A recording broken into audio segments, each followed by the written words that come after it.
Il y a des vérités qu'on porte toute une vie sans jamais oser les prononcer. Des secrets qui pèsent si lourd qu'ils finissent par vous définir plus que votre propre nom. 31 ans. C'est le temps que j'ai passé au cœur des crimes, à enquêter, à chercher la vérité, à servir ce qu'on appelait la justice. 31 ans à voir des choses que personne ne devrait voir. Et aujourd'hui, pour la première fois, je vais parler de ce que j'aurais dû dénoncer. De ces pressions venues d'en haut. De ces ordres qui m'ont forcé au silence. Je ne sais pas si j'aurais dû parler avant. Je ne sais même pas si je devrais parler maintenant. Mais le poids est devenu trop lourd.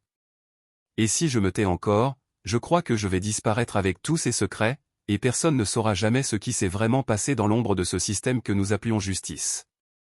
Mon nom n'a pas d'importance. Ce qui compte, c'est ce que j'ai fait pendant ces 3 décennies. J'ai commencé jeune, beaucoup trop jeune peut-être, avec cette conviction naïve que le bien triompherait toujours du mal, que la vérité finirait par éclater, que chaque coupable paierait pour ses actes. J'avais 24 ans quand j'ai intégré les services d'enquête. J'avais grandi dans une famille modeste, mon père était ouvrier, ma mère infirmière.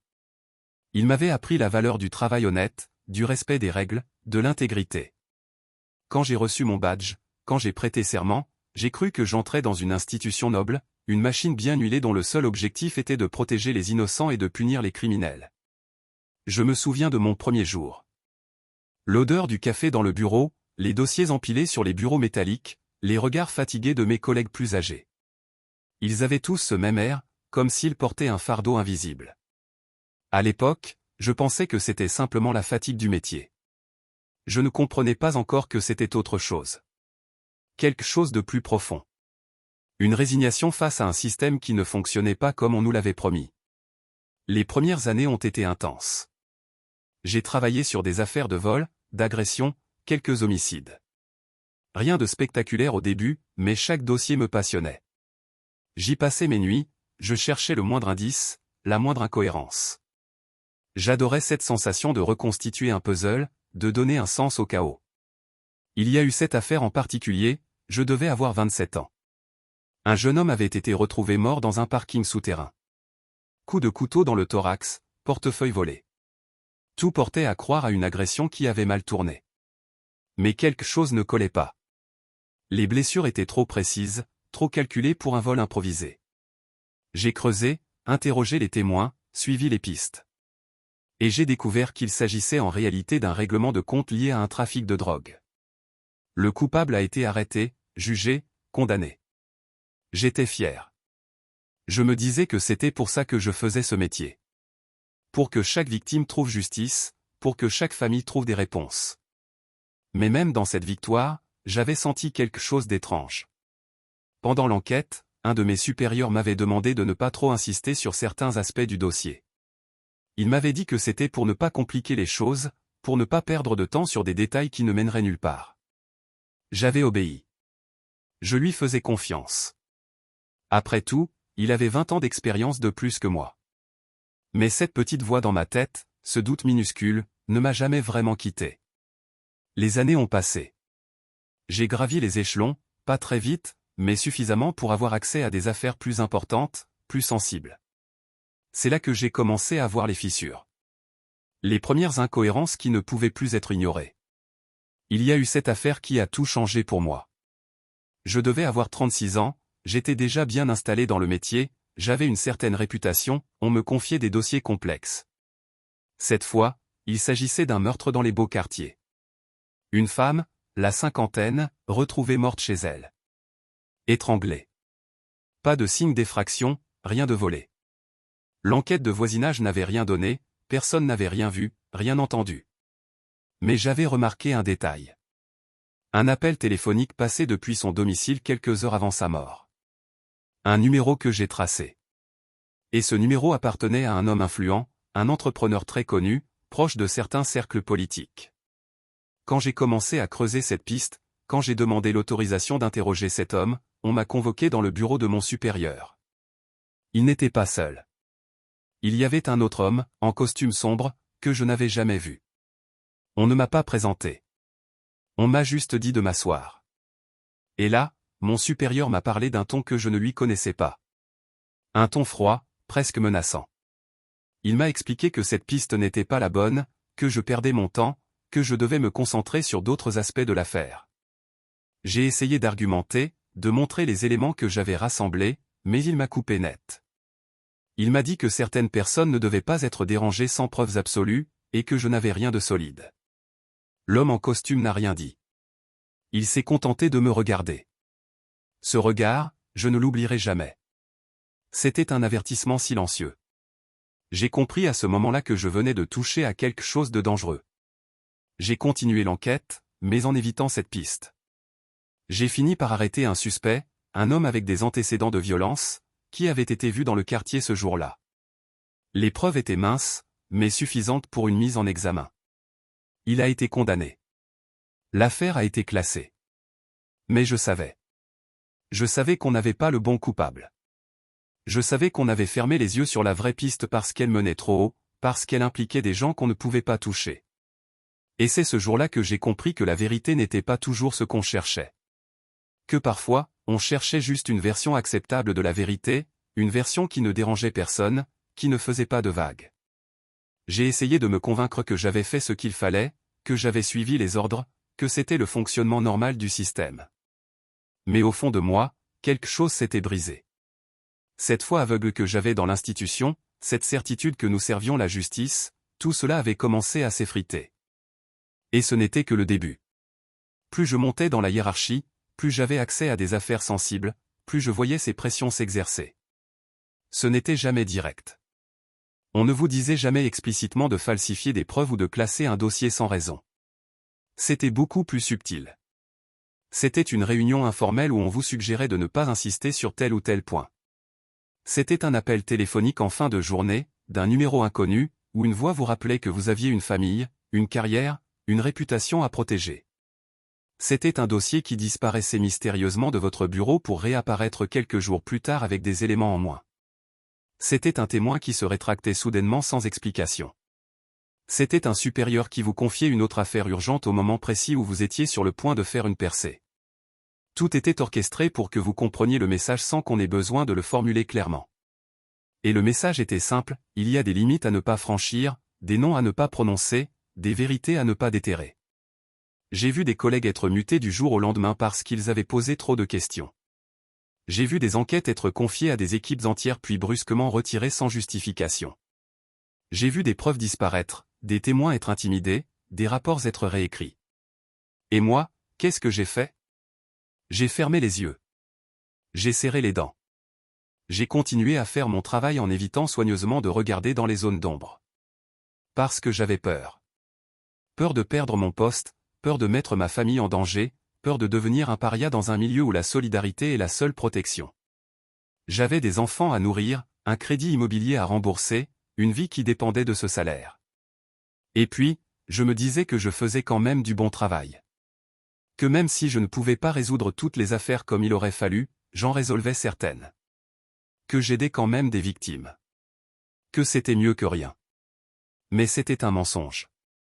Un mensonge que je me racontais pour pouvoir dormir la nuit. Il y a eu cette affaire, je devais avoir 42 ans. Une jeune femme, 23 ans, retrouvée morte dans sa voiture. Apparemment un suicide. Elle avait laissé une lettre. Mais quelque chose ne collait pas. La lettre était tapée à l'ordinateur, pas manuscrite. Les analyses toxicologiques montraient un taux étrangement élevé de médicaments dans son sang, bien plus que ce qu'elle aurait pu ingérer volontairement en si peu de temps.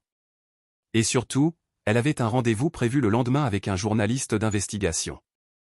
J'ai demandé à en savoir plus sur ce rendez-vous. J'ai contacté le journaliste. Il m'a dit qu'elle voulait lui parler d'un réseau de corruption impliquant des fonctionnaires locaux et des entrepreneurs. Elle avait des documents, des enregistrements. Quand j'ai rapporté ces informations à mes supérieurs, on m'a immédiatement retiré l'affaire. On m'a dit que c'était une compétence différente, que d'autres services allaient s'en occuper. L'affaire a été classée en suicide. Les documents et les enregistrements dont parlait le journaliste n'ont jamais été retrouvés. La famille de la jeune femme a demandé une contre-expertise, qui a été refusée. Et moi, j'ai laissé faire. J'aurais pu parler au journaliste en dehors de mon travail, lui donner les éléments que j'avais rassemblés. J'aurais pu alerter des organisations indépendantes, des associations de défense des victimes. Mais je ne l'ai pas fait. Parce que j'avais trop peur des conséquences. Parce que je savais que si je parlais, ce ne serait pas seulement ma carrière qui serait finie, mais peut-être ma vie entière. On m'avait fait comprendre, lors d'une de ces réunions informelles, que certaines personnes avaient des moyens de vous faire taire définitivement. Et je les croyais. Les années suivantes ont été les plus difficiles. Parce que plus je vieillissais, plus j'accumulais de ces secrets, de ces affaires non résolues, de ces injustices que j'avais laissées passer. Chaque nouveau dossier me ramenait à tous les précédents. Chaque victime dont je croisais la famille me faisait penser à toutes celles que j'avais trahies en me taisant. Je buvais plus qu'avant. Je dormais mal. Je faisais des cauchemars où je revoyais les visages de toutes ces personnes que je n'avais pas pu aider. Ma femme s'inquiétait, elle me demandait ce qui n'allait pas, mais je ne pouvais rien lui dire. Comment expliquer à quelqu'un qu'on a passé sa vie à servir un système corrompu? Que tout ce en quoi on croyait n'était qu'une façade? Que derrière les discours sur la justice et l'état de droit, il y avait une autre réalité, beaucoup plus sombre, où seuls les puissants étaient protégés. Il y a eu d'autres affaires encore. Toujours le même schéma. Une enquête qui démarre normalement, puis qui touche un nom important, et soudain tout change. Les ordres deviennent flous, les priorités sont réorganisées, les moyens diminuent. Et on vous fait comprendre qu'il vaut mieux classer rapidement, trouver un coupable facile, même si ce n'est pas le bon, plutôt que de continuer à creuser. J'ai vu des innocents être condamnés parce qu'ils étaient les suspects idéaux, ceux qui ne pouvaient pas se défendre, ceux qui n'avaient ni l'argent ni les relations pour faire valoir leurs droits. Et j'ai vu des coupables rester libres parce qu'ils avaient les bonnes connexions, parce qu'ils connaissaient les bonnes personnes, parce qu'ils faisaient partie de ce réseau invisible qui contrôle tout depuis les coulisses. Le plus terrible, c'est que ce système n'avait même pas besoin d'être organisé de manière centralisée. Il fonctionnait tout seul, par une série de petites compromissions individuelles, de petites lâchetés quotidiennes. Chacun faisait sa part, fermait les yeux sur certaines choses, acceptait certains compromis, et au final, le résultat était le même, une justice à deux vitesses, une justice qui protégeait les forts et écrasait les faibles. Les dernières années de ma carrière ont été les plus amères. J'avais perdu toute illusion. Je venais au bureau comme on va à l'usine, mécaniquement, sans passion, sans conviction. Je faisais le minimum, je traitais les affaires qu'on me confiait sans poser de questions, sans chercher plus loin que ce qu'on attendait de moi. Je n'étais plus qu'un rouage dans une machine dont je connaissais trop bien les dysfonctionnements. Mes collègues les plus jeunes avaient encore cet idéalisme que j'avais eu autrefois, et ça me faisait mal de les voir. Je savais ce qui les attendait, je savais qu'eux aussi finiraient par comprendre, par être confrontés à ces choix impossibles, et qu'eux aussi, probablement, choisiraient le silence. Parce que c'est toujours le chemin le plus facile. Parce que la vérité, parfois, coûte trop cher. Le plus difficile n'était pas de voir l'injustice. C'était de vivre avec le silence. C'était de se lever chaque matin en sachant qu'on avait trahi ses propres valeurs, qu'on avait manqué à son devoir, qu'on avait laissé des coupables impunis et des innocents souffrir. C'était de croiser le regard de ses enfants et de se demander quel exemple on leur donnait. C'était de prétendre être quelqu'un de bien alors qu'on savait, au fond de soi, qu'on avait failli. J'ai pensé 1000 fois à parler, à tout révéler, à aller voir les médias ou des associations. Mais à chaque fois, la peur me paralysait. La peur des représailles, la peur de perdre ma retraite après toutes ces années de service, la peur de mettre ma famille en danger.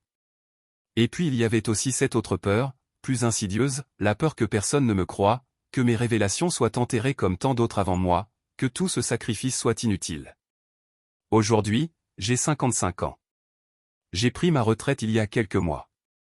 Je ne suis plus lié par aucun serment de confidentialité active, même si je sais que certains considéreront que je trahis en parlant maintenant. Mais je crois que le vrai trahison, c'était de se taire.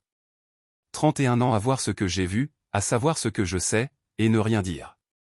Voilà la vraie trahison. Alors aujourd'hui, je parle. Pas pour me racheter, il est trop tard pour ça. Pas pour obtenir le pardon, je ne le mérite pas. Je parle parce que je ne veux pas mourir avec tous ces secrets. Parce que je veux que les gens sachent que ce système qu'ils croient juste ne l'est pas toujours. Que derrière les procès, les condamnations, les discours officiels, il y a une autre réalité. Une réalité où des crimes restent impunis parce que leurs auteurs sont trop puissants pour être touchés. Une réalité où des innocents paient pour des coupables. Une réalité où la vérité est souvent sacrifiée sur l'autel des intérêts politiques et économiques. Est-ce que je regrette? Bien sûr que je regrette. chaque jour, chaque nuit. Je regrette de ne pas avoir eu le courage de parler plus tôt. Je regrette d'avoir laissé la peur dicter mes choix. Je regrette toutes ces victimes que je n'ai pas pu aider parce que j'ai choisi ma sécurité plutôt que leur justice. Mais est-ce que je referais différemment si c'était à refaire? Je voudrais pouvoir dire oui. Je voudrais pouvoir dire que j'aurais été plus courageux, plus intègre.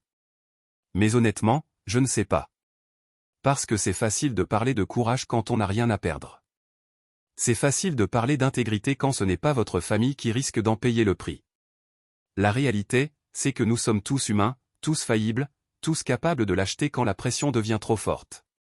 Ce que je peux dire, c'est que ce système ne changera pas tant que des gens comme moi continueront à se taire. Tant que chacun fera ses petits compromis, acceptera ses petites compromissions, le système perdurera. Il faudrait que beaucoup de gens parlent en même temps, que l'omerta soit brisée collectivement, pour que quelque chose change vraiment. Mais je ne suis pas naïf. Je sais que ça n'arrivera probablement jamais. Parce que la peur est un outil très efficace. Parce que le système sait très bien comment maintenir chacun dans le silence. Parce que ceux qui ont le pouvoir ont aussi les moyens de le conserver. Alors pourquoi je parle maintenant? Peut-être simplement pour ne pas emporter tout ça avec moi dans la tombe. Pour laisser une trace, un témoignage, même si je sais qu'il sera peut-être ignoré ou contesté. Pour que quelqu'un, quelque part, sache ce qui s'est vraiment passé. Pour que les familles de ces victimes sachent qu'elles avaient raison de douter, que leurs intuitions étaient justifiées, que la justice ne leur a pas été rendue. Et peut-être aussi, égoïstement, pour essayer de retrouver un peu de paix intérieure, pour me délester d'un poids que je porte depuis trop longtemps. Je sais que certains diront que je suis un traître, que j'aurais dû respecter mes engagements, que je n'ai pas le droit de salir l'institution que j'ai servie pendant 3 décennies. D'autres diront que je suis un lâche qui se réveille trop tard, qui essaie de se racheter une conscience maintenant que je ne risque plus rien. Et ils auront peut-être raison. Je ne cherche pas à me faire passer pour un héros. Je ne suis pas un lanceur d'alerte courageux qui a tout sacrifié pour la vérité. Je suis juste un homme qui a passé sa vie à faire des compromis avec sa conscience et qui essaie, sur le tard, de faire un peu de lumière sur ce qu'il a vu. Il y a une dernière chose que je veux dire. À tous ceux qui travaillent dans ce système actuellement, à tous les jeunes enquêteurs qui débutent avec les mêmes rêves que j'avais autrefois, je voudrais dire ceci, ne devenez pas comme moi.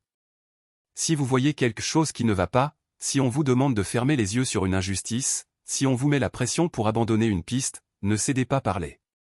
Trouvez le courage que je n'ai pas eu. Oui, ça aura un coût. Oui, vous risquez votre carrière, peut-être plus. Mais le coût du silence est encore plus élevé. Croyez-moi, je le sais. Vivre toute sa vie avec le poids de ses compromissions, avec la culpabilité de toutes ces victimes qu'on n'a pas aidées, c'est un fardeau qu'aucune retraite confortable ne peut compenser. Et aux familles des victimes, à ceux qui cherchent encore des réponses, à ceux qui savent au fond d'eux que quelque chose ne colle pas dans la version officielle, je dis, continuez à chercher. Ne vous laissez pas décourager par les portes qui se ferment, par les refus qu'on vous oppose, par le temps qui passe. Parfois, la vérité finit par émerger, même des années après. Parfois, un témoignage, un document oublié, une conscience qui se réveille, peuvent tout changer. Ne perdez pas espoir. Je ne demande pas qu'on me croie. Je sais que mes paroles seront contestées, que certains me traiteront de menteur ou de paranoïaque. Je n'ai pas de preuves à montrer, pas de documents à produire. J'ai détruit tous mes dossiers personnels avant de partir, par peur des représailles. Tout ce que j'ai, c'est ma parole, et je sais qu'elle ne pèse pas lourd. Mais je demande seulement qu'on n'oublie pas. Qu'on n'oublie pas que derrière chaque affaire classée, derrière chaque verdict, il y a peut-être une autre histoire, une vérité cachée, une injustice silencieuse. Qu'on n'oublie pas que le système judiciaire, aussi noble soit-il en théorie, est composé d'êtres humains faillibles, influençables, et parfois corrompus. Et qu'on n'oublie jamais que la justice n'est vraiment juste que lorsqu'elle s'applique à tous, sans distinction de pouvoir ou de richesse. Voilà. J'ai dit ce que j'avais à dire. Je ne sais pas ce qui va se passer maintenant. Je ne sais pas si ce témoignage aura la moindre conséquence. Mais au moins, je l'ai dit. Après 31 ans de silence, j'ai enfin parlé. Et même si ça ne change rien, même si personne ne m'écoute, au moins je pourrai mourir en sachant que j'ai essayé, sur le tard, de faire ce que j'aurais dû faire depuis le début. Dire la vérité.